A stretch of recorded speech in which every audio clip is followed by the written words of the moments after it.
welcome back to Book Banter. Today we're talking with Sharon M. Peterson, a best-selling author, a former middle school teacher, a wife, and a mother of 4. She can usually be found hunched over her computer, creating characters and stories she hopes you'll enjoy as much as she enjoys creating them. Please welcome Sharon to Book Banter. Hi. Hello. So good to have you. Well, thank you for having me. I'm so excited to talk to you about your books because they are honestly laugh out loud funny. So good. I have some stories. So let's dive right in with The Do-Over. The Do-Over was your debut novel, and it is such a great debut. I mean, if you wanted to hit the Rom Coms scene with sparklers and banners and balloons, you did it. It was so perfectly mixed, and it's the perfect kind of rom-com that I enjoy because it's had meat to it. It wasn't just a funny story, although it was absolutely hilarious all the way through. But there is meat to the story. So thank you so much. So I just know that, there's crossover because I write historical women's fiction, but there's enough women's fiction in your stories that the crossover is there. So I think it's perfect for, just about any time. Like, it's a perfect beach read.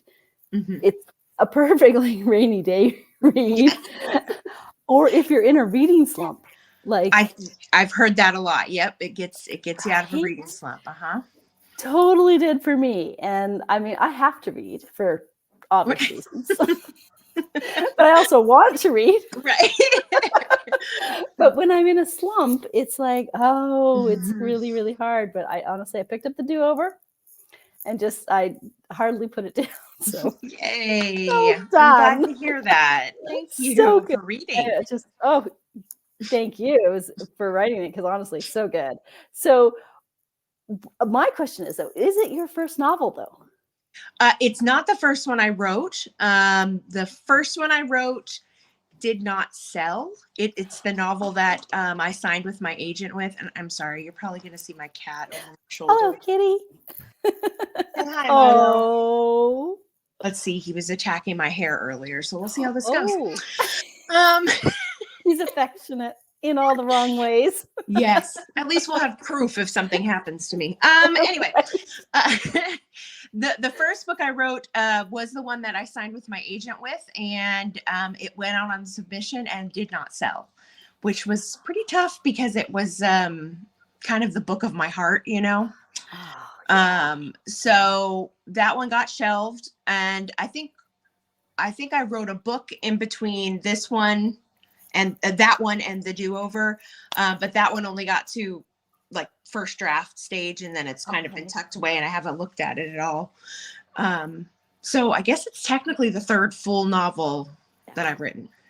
And that makes sense. I find as writers, we kind of have to write our way into the story that's going to launch us, so to speak. And we're finding our own voice and also listening to all the things outside of our control. Yes. And some of those are pushed on us, and some of them are, just fluff. But there's a lot of noise for people who write quietly by themselves. Yes, there is. That is for sure. So I wouldn't be surprised if either of those first two came out in another way later in your career. That's my plan. I've been going back to the first one and kind of revising it. I can see now, having a little bit more experience, why it probably didn't sell. And also, it's just, I feel like I've changed so much as a writer, even from 5, 6, 7. Well, I guess that was about 8 years ago that I wrote that. So that's the plan, is to rewrite that. It is much more straight women's fiction with humor. I don't write anything without humor. It's my through line. I can't not do it, I think. So, and it's about a woman who, her best friend dies, and she's left to take care of her 2 children who are 5 and 3, and the 3-year-old's just been diagnosed with autism, and 2 of my 4 children are autistic. So I drew a lot on that experience. That's So, and I think that's why it's so close to me. So we'll see what happens with that one. I hope that one day it will get published for sure. Yeah. I would like to see that published, because I think that there are voices that need to be heard. And some of those voices are the people that are not necessarily living with a diagnosis, but that are living with a diagnosis, so to speak, right? So that's important. It's being a caretaker is Yeah. it has a totally different, they're different Oh gosh. stresses that come along with that, for sure. I mean, one of my sons is profoundly autistic, so he requires 24/7 supervision, and he's 14 and bigger than me now and going through puberty and all that fun stuff. So there are a lot of challenges. It's not, and the older they get, the more challenges there are, I think, just because when they're little, especially what I've noticed with autism is that when they're little, people are much more likely, oh, he's so adorable, look, he can do this or that or that. But then as they get older, they're getting a little more standoffish, because that's a kid, that's a 14-year-old that doesn't really speak. How do we communicate with him? Why does he make those noises and play with toys that are much younger? They just don't, it's harder for them to understand, I think, so I feel like I say, we bring autism awareness everywhere we go. And there is something profound about that. There really is, because I've said it before that there was a post you did on social media that really spoke to me, because it was you don't need to know anything.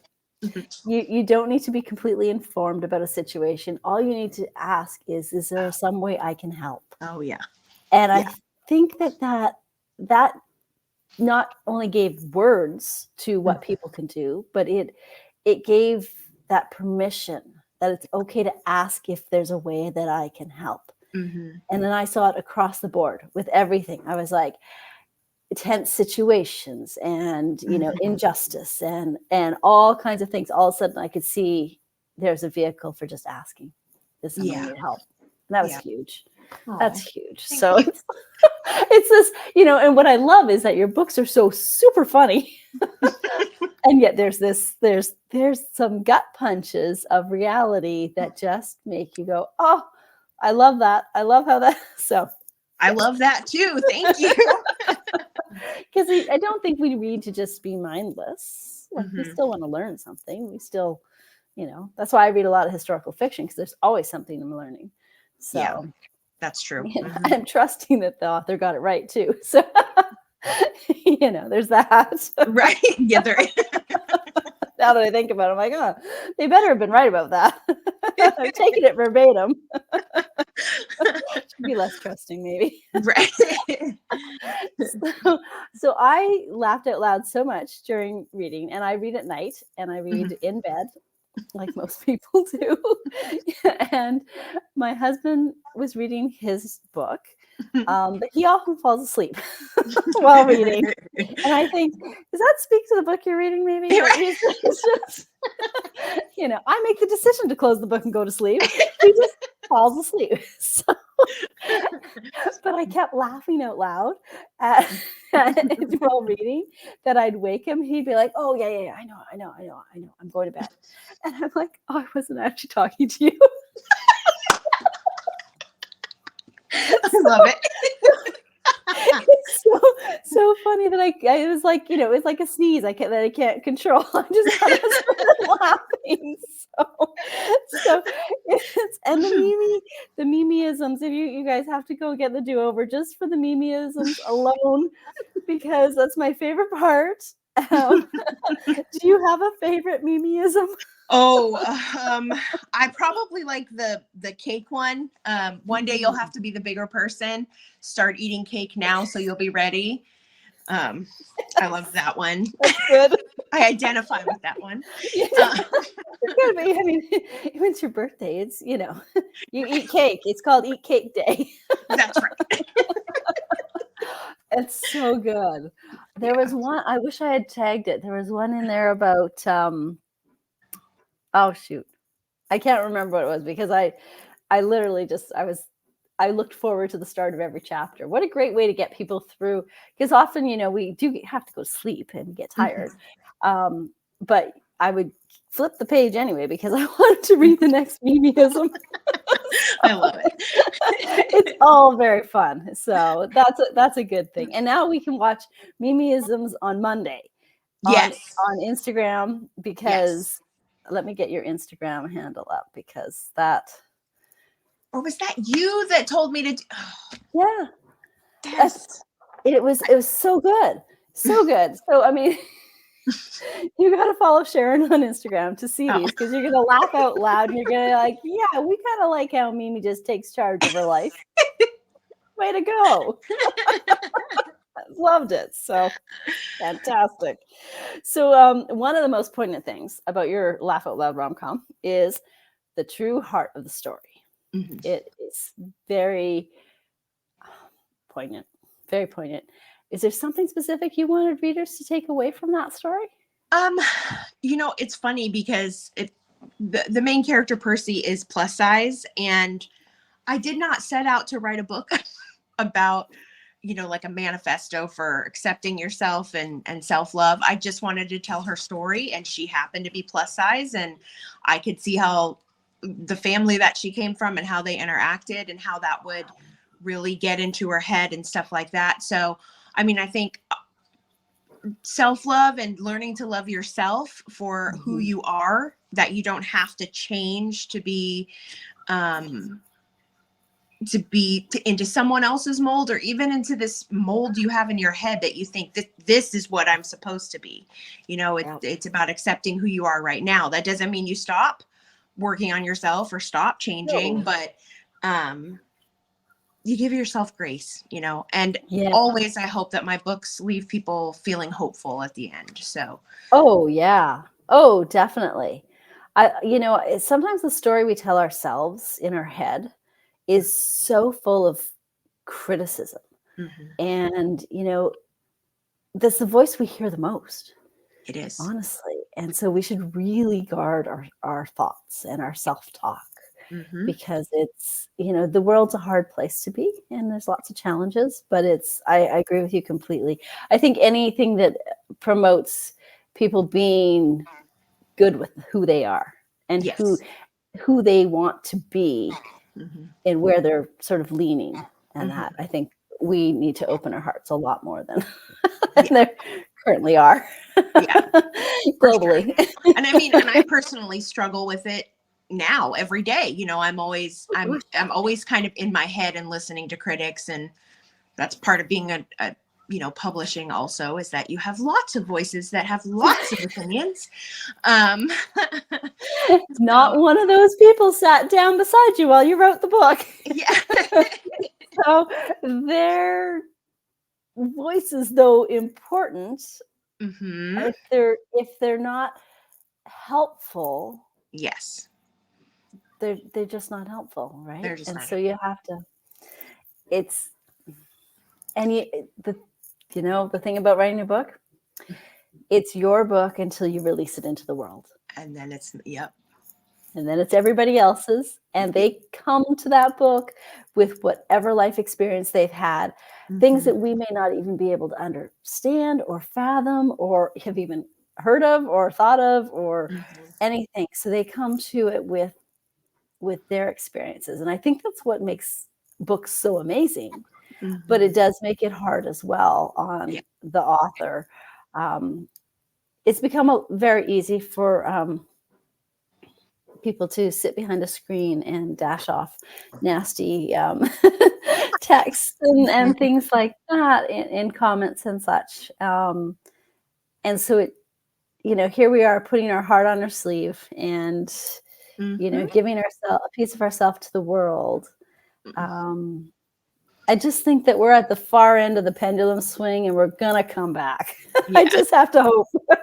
Right. Yes. And you do have to turn off a lot of the noise, like know who you can listen to and what is good criticism versus just meanness, and take, like I have a little thing I do with myself called 5-star Fridays, where on Fridays I will let myself read all my 5-star reviews. Nice. And I don't read like the first or 1 or 2-star reviews, but I do have a writer friend who keeps an eye on them for me. And if she starts to see a pattern, she'll let me know, because there could definitely be lots of, great criticisms and things that I didn't see and things that I need to work on. Actually, the 3s, usually the 3 stars are the ones that I find to be the most helpful critically. I agree. Yep. But I know me, and I know some people can read any of their reviews and it just goes right off of them. And for me, I take everything so personally, and I'm such a people pleaser that I want to write back and say, oh my gosh, I'm so sorry you didn't like it. And, which, yes, apologize. And, so I just have to be careful of that. Yeah. Well, because not every book is intended for every reader. I mean, there are books, and I'll say straight up that I don't read a lot of romance. Mm-hmm. That's not my go-to. But I wouldn't read a romance novel and then critique it in a way that was demoralizing for the author. And the reason I wouldn't is because I'm not their audience. Right. So, probably 75% of the commercials on TV, I'm not the audience. Right. For. So, but it doesn't offend me. Right.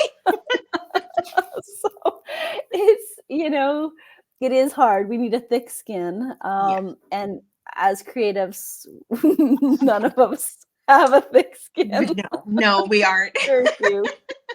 We just don't have that. The tough part of that is we're also writers. So the way that we often deal with our emotions and what we're thinking and feeling is by writing them down. And you can't do that. No.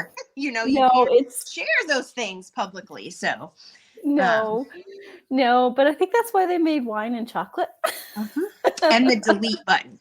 And the delete button. Yes. Surprising that my delete button is still, I can still see the word delete. Yeah, right? Can't see the S, but I can see delete. Apparently I use the words with S in them a lot. So it is kind of funny. Oh my goodness. So your cast in the Do-Over, there was a large cast actually. Mm-hmm. When you think about a rom-com, there's a large cast, which is, it actually just so strengthened the entire story, because I had a vested interest in all of them, except for Phoebe's fiance. I didn't have a vested interest in him. I probably could have drop kicked him somewhere. Good. Right from the moment he appeared on the page, I was like, oh yeah, you and I will not get along. And I'm pretty friendly, so you wrote him well. Good. So, but you did such a great job with they were 3-dimensional. They were real people that, they weren't cardboard cutouts. They popped up from the page, and I watched them like watching a movie. Actually, that should be a movie. Your book should be a movie for sure. Oh, thank Wouldn't you. that be nice? Netflix, are you listening? Anybody listening? Netflix? That'd be a great rom-com. Be hilarious too. But did any of those people, were they inspired by anybody in your real life, or is that just purely fully formed imagination? A lot of it is imagination. I didn't know any of my grandparents growing up, so I always wanted a grandmother. So I had kind of an imaginary one in my head, and then combine that with too many episodes of The Golden Girls. Oh gosh, yeah. I think you get Mimi. Oh. She's kind of a cross between Blanche and Sophia, maybe. Mm-hmm. Totally, the wit of Sophia and the I don't know. I mean, I think as a writer, there's always a little part of me that's in the book. And I think there's a little part of me in Percy, and just feeling, struggling with those feelings of, I mean, I've always been plus size my whole life. And of course I struggle a lot with self-image and loving myself and feeling like I'm not, and I'm a mom. So of course, like I am always feeling like a failure, like that's kind of territory. Yeah, it's part of being a mom. Like you think you're screwing your kids up. So I think I think I don't want to say it's self-insertion, but I could see a piece of me in her. And that's pretty accurate. I do have a friend. I kind of thought of her a little bit for Fee. She was like Miss Texas 1997 or something, tall and blonde and the sweetest woman, which is kind of how I pictured Fee. Like she is really, really a sweet woman. She just seen through the eyes of Percy. She just is very intimidating to her and feels like she doesn't live up to that. Yeah, with the filter of living in the house with mom and dad behaving how they behave too, right? Yeah. Like that's always, yeah. It's never just your own filter that you see, especially siblings. You don't see your siblings through your own filter. You see it through the filter of every conversation that took place. Yes. And funny how you remember some of them very incorrectly. Depends if you were 7 or 37, right? That's right. So that makes sense to me. You really great job though. The cast was so good. So thank you. I think that you're onto something. Really that book was written as women's fiction. It didn't change too much. My publisher decided to market it as Rom Com. And that is one of the things that, like, in reviews, people will say, I don't know if this is really a romance, but I liked it. Yeah, that's So for me, big messy families are kind of just a part of the stories I tell. I think that is definitely my women's fiction kind of roots. Totally. I love the idea of big families. It was just my mom and sister and I growing up, and sometimes my dad. So I think it's my imagination. Like I always, what is it like to have a big family like that who kind of rely on each other and live close together and get together for big meals? Because even now we don't really have that. My mom lives across on the other side of the country. Right. My husband only has his dad and brother. So I've never really had that. So Except you created one. Right. So I love kind of exploring that idea of families and how they get along and how they love each other in weird ways sometimes. Yes. And yes. And sometimes you don't like the people you're related to, but that doesn't mean you don't love them or right. Exactly. Absolutely. And understanding comes with age. Yes. Right. So it's along with all the other things that come with age. That too. But understanding is one of the perks. Yeah. So it's really very true. It's actually interesting because it took me a long time to figure that out for my own writing as well. But it is families at the core of my writing, and it's always I'm intrigued by why people do the things they do. Yeah. So that's like I'm asking the question, well, why do they do that? Like, how do they behave? Why? And it was probably impertinent at 7, right. and very useful as an author. Right. So, but I totally understand trying to understand those dynamics, those human interactions, and family is where you let your hair down and you can be completely yourself. Yes. And multi-generations too. I think that we learn a lot of what we do from our parents, and they learn from their parents. And sometimes those qualities are not great qualities. And sometimes, I appreciate the work ethic my mom passed down to me. She was the hardest worker I know. So I think like in the do-over, hopefully you see that between Mimi and Roberta and then Percy, like how you do. Yeah. How they became to be. And I know a lot of people struggle with Roberta. Sometimes they don't think she got enough of a comeuppance at the end. And interesting. for me, I feel like she was starting to understand. Change does not happen in a month. Not like that. No. So, I mean, that's not realistic. And I didn't think it would be realistic for Percy to just, kind of cancel or cut off that relationship. And so I agree completely.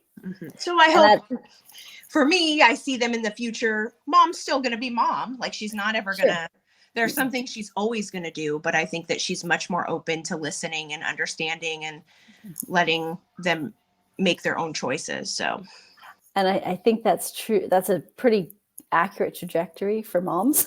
Yeah. So, like we do that. We kind of, we play the tug of war a bit because we want what's best for them, but at some point they are responsible for themselves, and you have to, give and take in order for them to get there. And I actually think that that's where your women's fiction comes in, is in making sure that they're realistic transformations. Thank you. And I think that's huge, because otherwise we wouldn't believe it. Thank you. If everything turned peachy keen, Right. I'm always going to have a happy ending. Sorry, but there's nothing wrong with that. Right. But thank you.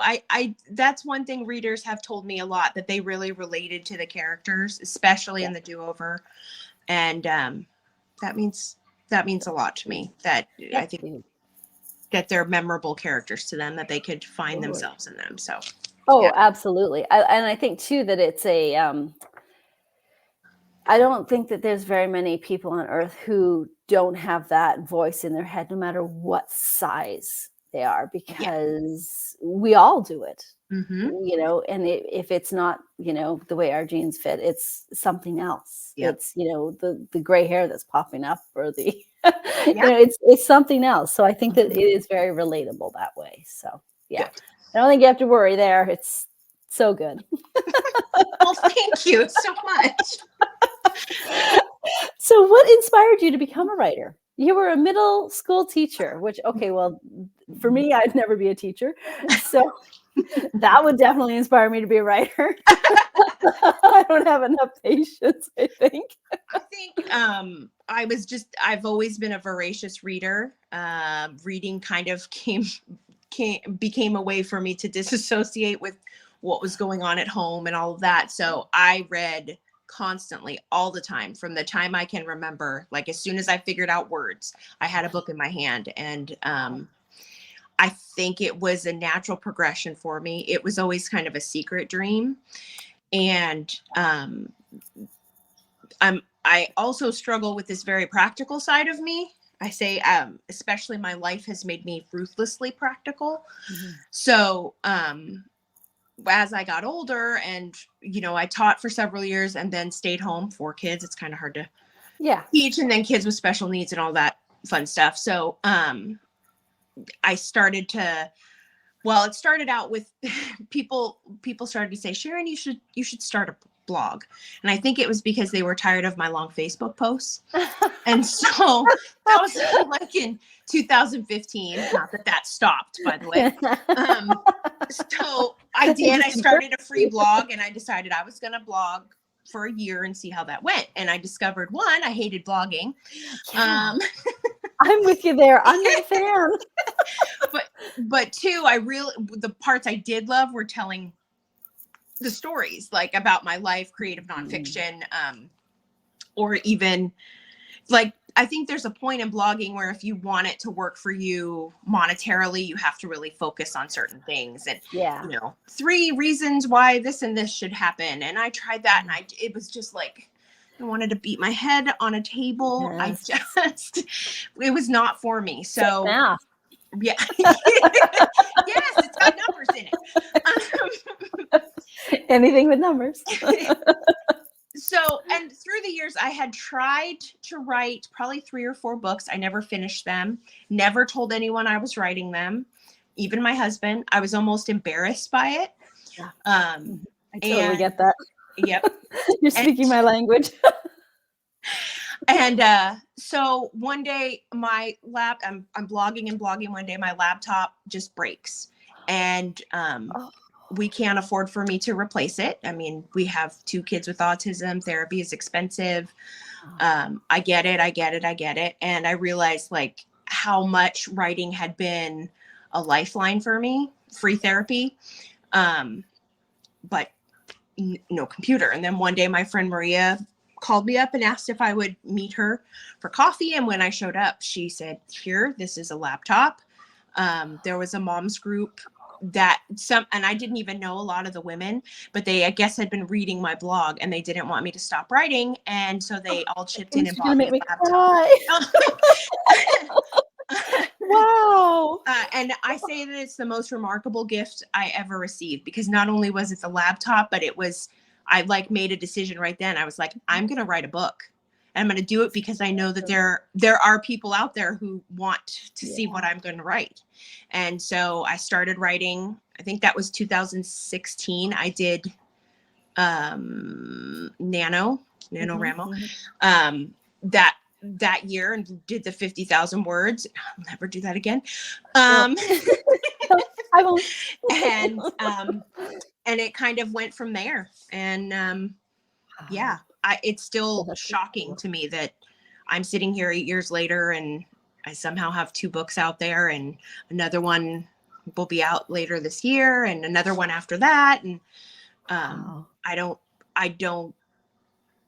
it's something I never imagined for myself or never allowed myself to imagine. It was always just kind of a dream. And I'm also very lucky I have a husband who's really supportive in that he was like, go for it, do what you got to do. And that's worth its weight in gold right there. So yes, absolutely. So that's so cool.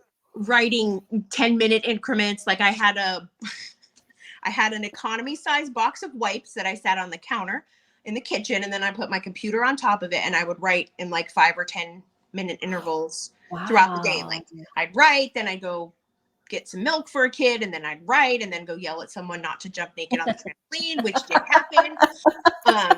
And just go back and forth like that until I somehow wrote a novel that way. So I don't think I can do that now, but perseverance. Holy crap.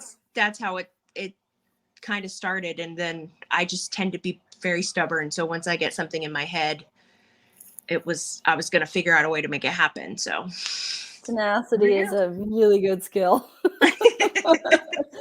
We call it being steadfast in our house. There you go. That's much better than stubborn. Yes. I'm steadfast. I'm going to use that. Probably like this weekend, literally. So I'm often called stubborn. So this is good. I like that word. I should have looked that up years ago. I think that's really amazing because it shows the support of people who can see somebody else's potential, but in giving you that laptop, they gave you permission.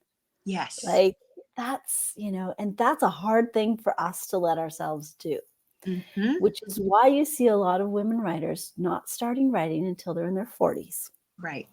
Because then we're like, okay, we're a little less concerned about what people think of us as we get older. And so now we're a little more, weathered and ready to put our words down. So what friends? I mean, truly. And I thank them and they're always, I tell Maria, you're just going to be in every acknowledgement from here on out. So just get used to it. I love that. Yeah. That makes complete sense. That's so awesome.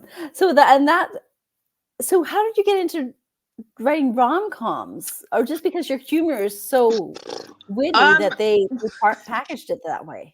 So that first book I wrote, I had no idea what I was doing. I mean, all I had was just years of reading, which I think helps tremendously. Absolutely. We write intuitively. Yeah. Yes. But I had no idea that women's fiction was a genre. I know. It's a rather new revelation for me as well. Yes. So it was like, first I got the novel done, and then I was like, okay, the next step would be to query this, but I got to know what genre it is. I don't think it's this, and I don't think it's this. What is it? And someone on Twitter, back when Twitter used to be Twitter and had a really robust writing community, kind of helped me figure that out, that women's fiction was a thing. And from there, I found the Women's Fiction Writers Association and joined them, I think around 2018, 17, 18. And they were, I mean, that's how actually my agent found me, was through one of their pitch events. Oh, but really? Yes. And I also met my very best, well, I say she's my writing BFF, but now she's just one of my dearest friends. She's forced to read everything I write. And yes. We love those. So that's how I found her. And so for me, a good story is not a good story unless it has to have some kind of a romance. Doesn't have to be the full, or I'm spending the whole time shipping people together, so I need that for me. So I know that any story I tell, there's going to be some kind of a love story. Discovered Kristen Higgins. I don't know if you've read her at all, but she is oh yes, I know the name, but I haven't read hers. So she's women's fiction now, but in the beginning she wrote like contemporary romance, and probably her first 10 or 15 books were that. And I found her early on and just read her like crazy, because she is so funny. She loves to tell stories that around families also. I remember, and I've gotten to talk with her and message her a few times. She's amazing. But I love that. When our mentors turn out to be really awesome people. Yes. She read my first book too, and even wrote a Goodreads. Yeah, I know. You probably heard me scream all the way in Canada when I saw that. So you just didn't know it was me. Heard that sound that day. But when I was sending her the do-over, I said, just, a heads up, it's really more technically women's fiction than it is rom-com. And she was like, well, don't tell anyone, but every book I've ever written is women's fiction. It was just how they marketed it. And I was like, rules. Yeah. So, I think that really helped too. And just seeing books that I loved. And I was like, I think I want to tell stories like that. So she was a big inspiration for me also. So that's pretty cool. Yeah. What's interesting too, I think, is the, there's been some talk in the past about like the title, the genre, women's fiction, sometimes gets a bit of a bad rap because people are looking at it as, oh, look, they've labeled us. Right. And I actually think a little bit of the opposite. I think, oh, look at us roar. Because they had to create a genre. I love it. For our books to go into. I love that. I don't think that's being put in a box. At least I'm not taking it that way. Other people I can understand might take it that way if their circumstances are different and somebody's trying to really push them that way. But I think in general, you know what? There's a women's fiction section now at the local bookstore where there also didn't used to be a historical fiction section. That's so great. There wasn't a rom-com section. It was just you were romance. And so we've evolved as stories have meshed. And I think that that's a great way to get new concepts into readers' hands. That's a great way of thinking of it. Yeah. It's a benefit. Yeah. I think. I think the tricky part with what people have found tricky with my writing is because I write with so much humor, and my main characters tend to be, right around, late 20s. It throws them off, like I think a lot of people have sort of an idea that women's fiction is about, middle-aged women going through divorce. It's so much more than that, Funny. I never even thought that. It's so much more than that. And honestly, I mean, every romance should also be women's fiction because you should be seeing that character arc. And if you're not, then... And that's the only defining thing about women's fiction is that a character, it doesn't even matter if it's male or female, Right. or anything else in between, Mm-hmm. a character takes an emotional journey and comes out the end of the book transformed. Yep. That's the definition of women's fiction. Yep. Yeah. So, pretty much every single story Exactly. would have that. So we just literally claimed Yes. the whole thing. All of them. Yep. Take that, men's fiction. I know, like I realize there's no such thing as a men's fiction, but then I also think that marketing wise, men aren't going to buy something just because it says men's fiction on it. No. I feel like they would actively not avoid it. Right? Whereas women have become accustomed to looking for something that speaks directly to them. Yes. So it could just be marketing. I don't know, but I didn't make all those decisions. Me neither. We just write. So, that's right. So you have 2 books out right now. Yes. Right? And the Fake Out's your second. I haven't read it yet, but it's a bestseller. Yes. And I shouldn't say but. It is a bestseller. Well, it was. I don't have the banner anymore, but yes. That's a fleeting thing. Yeah. So fleeting. It's kind of funny. I certainly don't hang my my self-worth on the Amazon banner at all. I wanted it though bad. You usually want it pretty early in, but after that you're like, my latest one just kind of caught me by surprise. I was like, my very first story managed to go up to be a bestseller, and I was like, nobody notified me. Like, yeah, they don't. You'd think they would, because we would get excited about it.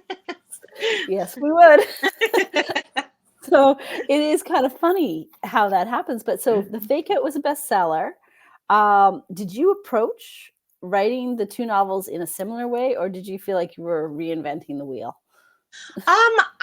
In some ways it was very similar, except going into this one, I knew it was a rom-com, and so I knew there had to be more of a focus on the romance than there is in the Do-Over. Gotcha. But at the same time, I think I have, I still have the messy family and, other sort of subplots that are going on. And I guess I do have a big cast of characters in that one too. So I yes and no, I guess. I still felt like it was very much a story that I would tell, but just had a little bit more of the romance in it. And I still had my epigraphs at the beginning of each chapter. Oh, okay, cool. These happen to be, I asked readers to send in their favorite cheesy pickup line. And so each one starts with the cheesy pickup line, and they're hilarious. I bet.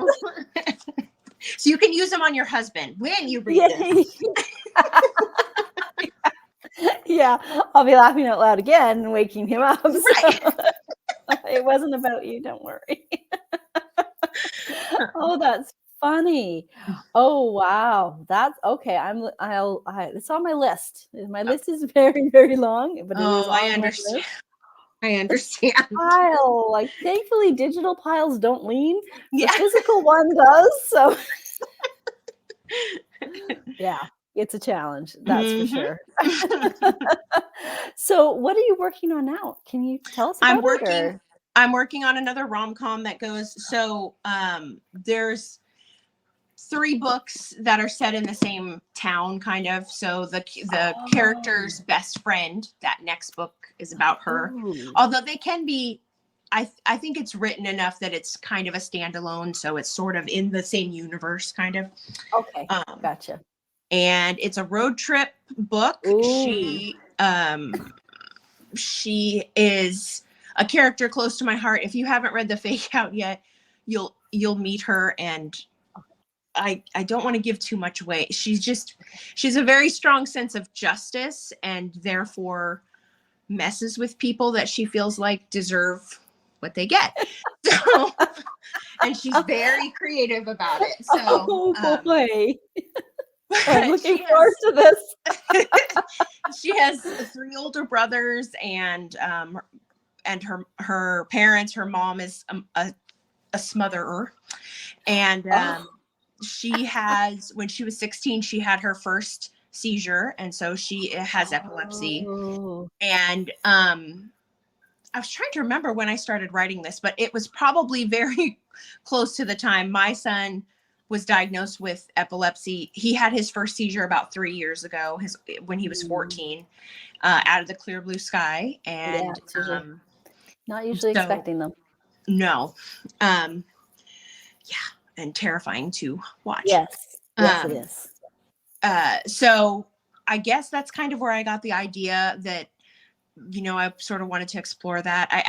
There's an epilepsy group that I follow on Twitter, and I asked if I could ask his group if there were any women about Allie is the main character, her age, if they'd be willing to be interviewed. And I found 2 women who are about her age and were diagnosed very similarly around 16 or so. Wow. And so they were very kind and generous with their time and answered lots of questions for me. And so it just kind of has made me, I'm nervous because I don't want to have screwed it up, but I think it's a hard one. Yeah. But I feel like I've done my due diligence, and I hope that I've done it justice, because it's especially kind of a near and dear subject to my heart too. So of course. Yeah. So how we process.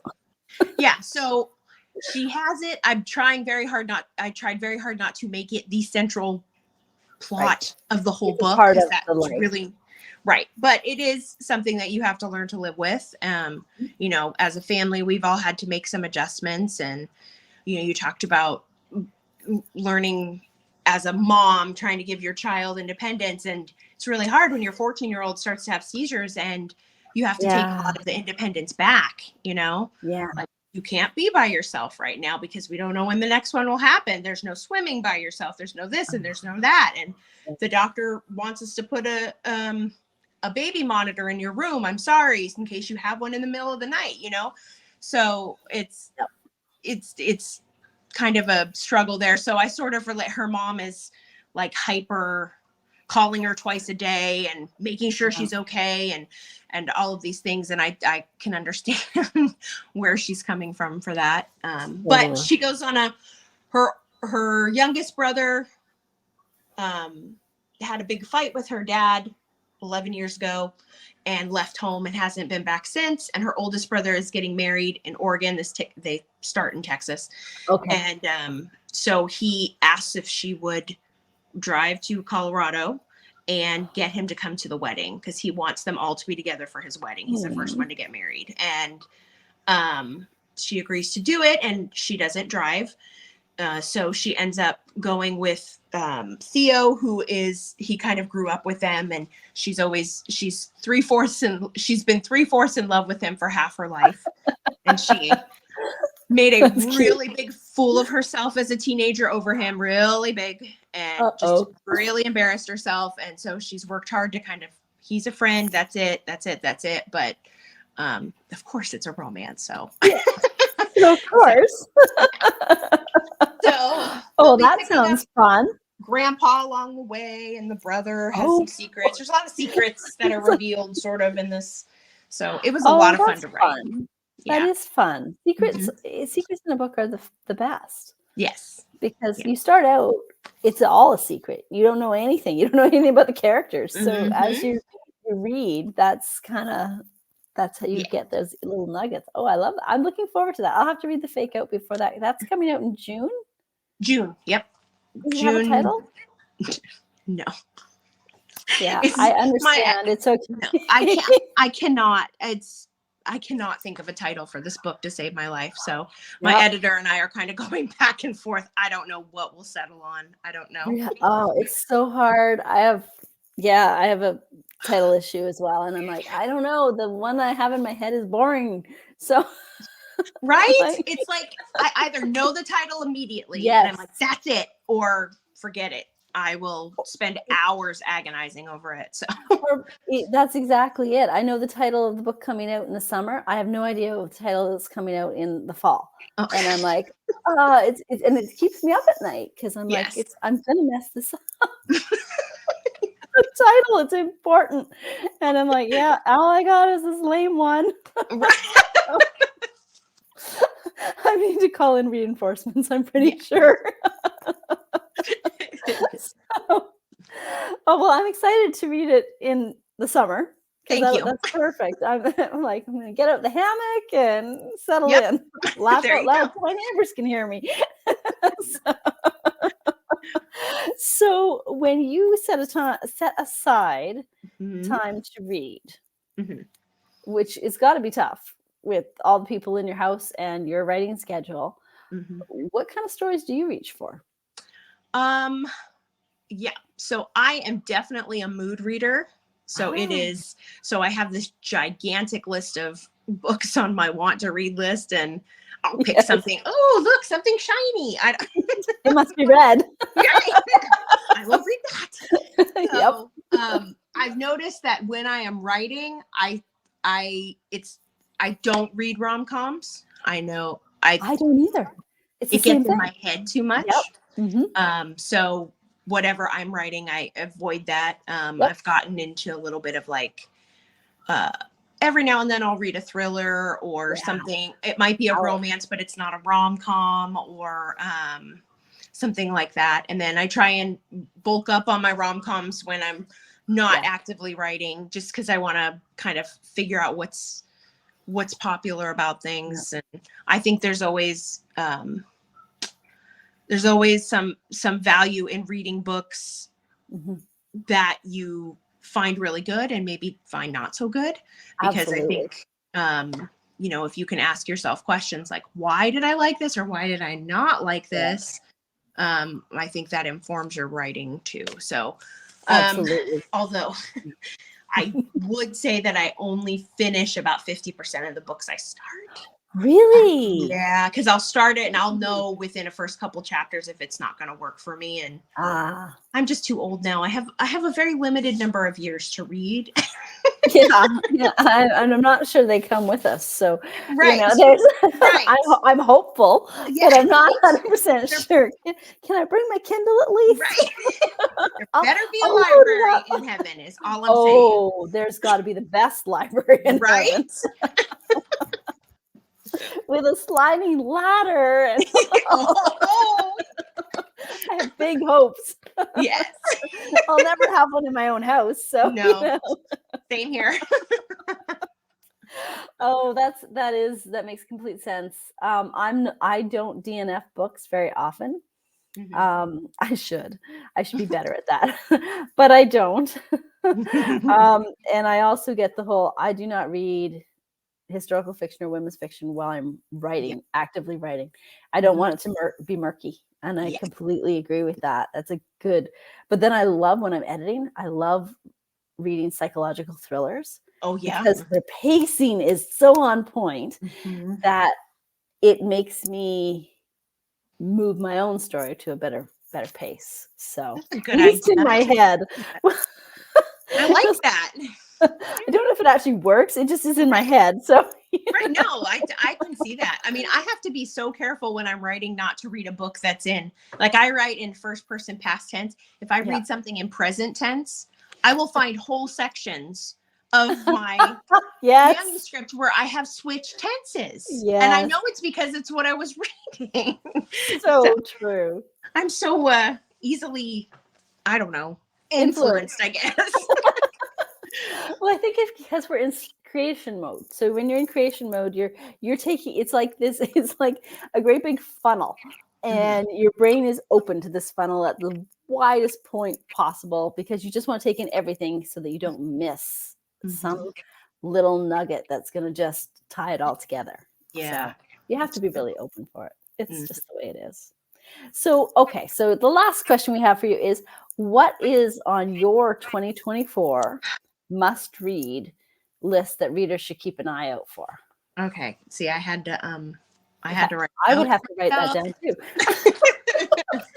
So, I Wish I Were Here by Melissa Weisner is one that's coming out. I should know when that's coming out. I've actually got to read an early copy of that and I loved it. So, and that's kind of a rom-com women's fiction. With a little hint of like magical realism. Oh, cool. Okay. The woman just sort of disappears. Like she just got a new job and they're trying to set her up in the system and she has no social security number anymore. And she like vanishes. She like vanishes in paper. I mean, she's still standing right in front of you. So it's a really great idea. And then Catherine Center's new book, The Rom Coms, which I have to read it. It's called The Rom Coms. Yeah. And then Kristen Higgins has a new one coming out, I think in June.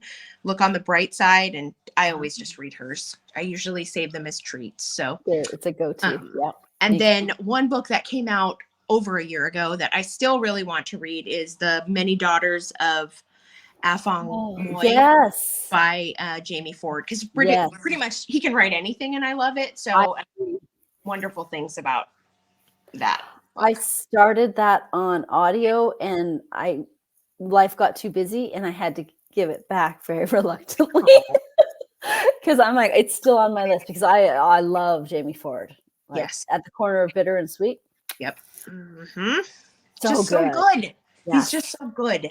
And so his writing is so accessible, I think. Like it's not flowery or way out there or full of words you can't pronounce. You know, it's just Yeah, if I've got to look it up, you've got a bit of an annoyed reader.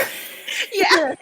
I'm like, I love words. I'm pretty versed in language. And I'm like, I gotta look that up. Right. You know, we're not so happy. I think you would probably also like William Kent Kruger then. Yes, he is on my list. And so is what's his name? Charles. I'll think of it in a minute. But yes, he's on my list too. So good. I've only read 2 of his so far because apparently he has a whole detective series or something. I think, and I could be wrong on the detective part, but it's a series of something. I'm like, I don't know if I'm inserting detective just because that's what I think, or if it's real. So just to clarify, don't go looking for it and blame me.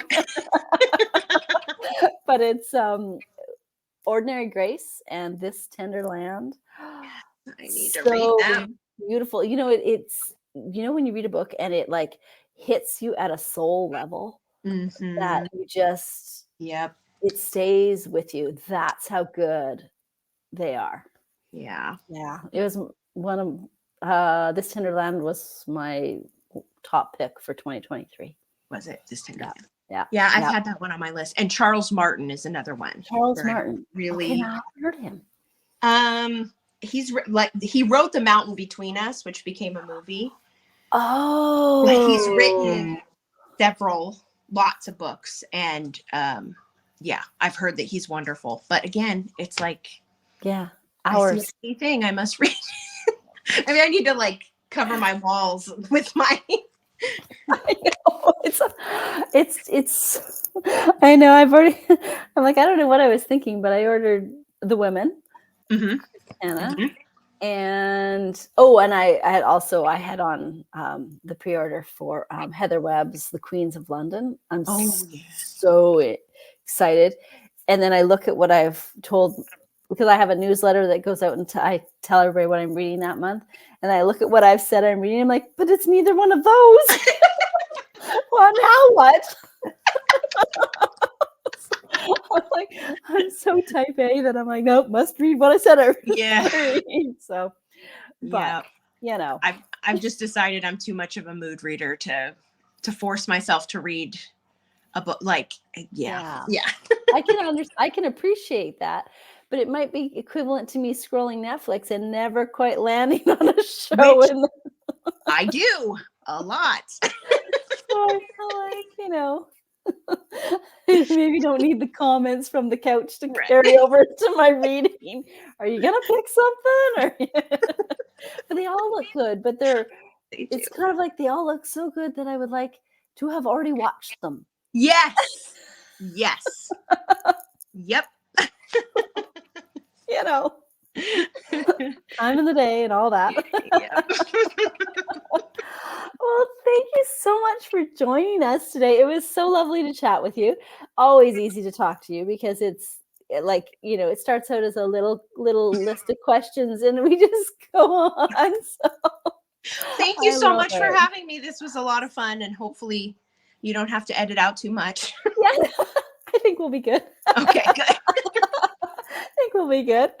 Thank you so much. And everybody should just run to the store and grab the do-over and the fake out. Look at those cute covers. They're so cute. And they're both on Kindle Unlimited too, if you happen to have Kindle Unlimited. So Nice. So you can get the paperback, you can just buy a Kindle version, or you can get it on Kindle Unlimited if you subscribe. And audiobook also. Oh, and audio too. Mm-hmm. And if you speak German, yes, the do-over is out in German now. So my library has the do-over in German, but not in English. It's like a big section in German? Not that I've ever noticed. I have not noticed that, but Wow. I know. I was like, that's not going to work for me very much. I can say Deutsch about as far as I go. Right. But then I can't continue the conversation, so it doesn't do me any good. Well, I hope somebody gets to check it out and actually read it. Yeah, because it has a German translation. How would you proof it? I mean, no idea. I have wondered about that so much. Like, how does Mimi come across in German? Because so much of her sayings really rely on, like, a twist of a word or something like that. So exactly. But I have gotten a lot of feedback from German readers, and they've been very sweet and kind and have loved it. So good. Okay. I guess it's translating. It must be. Something's translating. Right. Because there are certain words that just don't exist in other languages. So that's kind of fun, actually.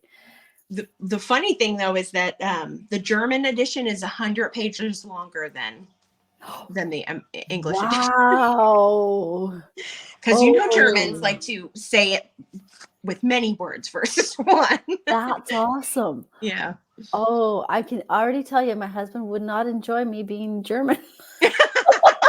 He's like, could you get to the point? You're taking a long way around. But then they do have really cool words that mean things that we don't have. So it's interesting. Yeah. It's exactly. Oh, that's really cool, actually. That's a nugget. So for all of you who read German. There you go. And also called the do-over. Also called the do-over. Yeah, they didn't change the title. Okay, I have so many questions about that. Me too. So just look for the do-over in German if you read German, and let us know how that translates. Somebody should have an assignment on this. Read the English one and the German one and compare. Yes, please. Book report, please. That's awesome. Well, thank you again so much for joining us. It was a pleasure to chat with you as always. And I'm going to read the fake out, and then I'm going to wish you well for your summer release that is untitled. Yes, that is untitled. Yes. But I guarantee you by summer it will have a title. So I hope so. That would be awkward. Oh, right. Funny. Thank you so much for having me. I really enjoyed myself, and thank you. Thank you.